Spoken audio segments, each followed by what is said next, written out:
Bukod sa patong-patong na mga kaso, may mga bagong sumbong ng pang-aabuso laban kay Pastor Kibuloy na natanggap ang pulisya na nakitaan umano ng alarming pattern. Ang pinakabatang biktima, 12 taong gulang lamang. Nakatutok live si June Veneracion. June? Mel, habang nakakulong dito sa PNP Custodial Center, mukhang may panibagong dapat paghandaan si Pastor Apollo Kibuloy. May natuklasan daw kasi ang PNP ng mga bagong kaso ng sexual abuse sa mga batang biktima. Sa 16 na araw nilang operasyon sa Kingdom of Jesus Christ compound sa Davao City, may mga natuklasan umano ang PNP ng mga bago at nakakaalarmang insidente ng sexual abuse na kinasangkutan umano ni Pastor Apollo Kibuloy. 12 anyos lang daw ang pinakabata sa mga biktima na mula umano sa piling grupo ng mga babae na ang tawag ay pastoral o yung nasa inner circle daw ni Kibuloy. Ayon kay PNP Chief Romel Francisco Marbil, ibinunyag umano ng mga biktima ang kanilang nakakakilabot na karanasan na nakitaan ng anyay alarming pattern ng pang-aabuso. Dagdag niya, masinsinang sinusuri ang mga ebidensya para matiyak na malakas ang kaso laban kay Kibuloy.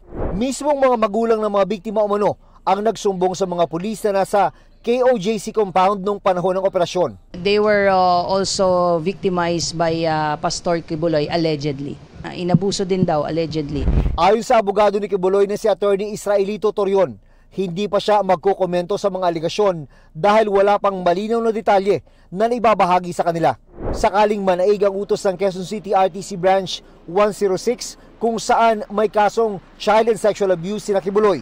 Ito ang magiging kulungan sa Quezon City Jail ng pastor at kapwa-akusadong si Crescente Canada. Sa female dorm naman ikukulong sina Jacqueline Roy, Ingrid Canada at Sylvia Simanes. Depende sa security assessment kung ihahalo ba sila sa ibang PDL o persons deprived of liberty. Kung ano ang treatment, how we classify, pagsiselda at treatment sa isang ordinaryong PDL, ganun din po sa kanya kasi ordinaryong PDL lang po din yan sa paningin ng BJ. Ang gusto talaga ng kampo ni Kibuloy ay house arrest o mailipat siya sa kustodiya ng AFP, bagay na kinontra ng Defense Department.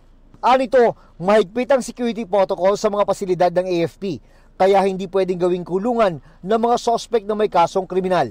Pinapaubaya naman ng Justice Department sa korte kung pagbibigyan niyan. As far as I remember, yung mga binibigyan ng house arrest, yung mga hindi nag-resist o kaya pumayag kagad na maaresto.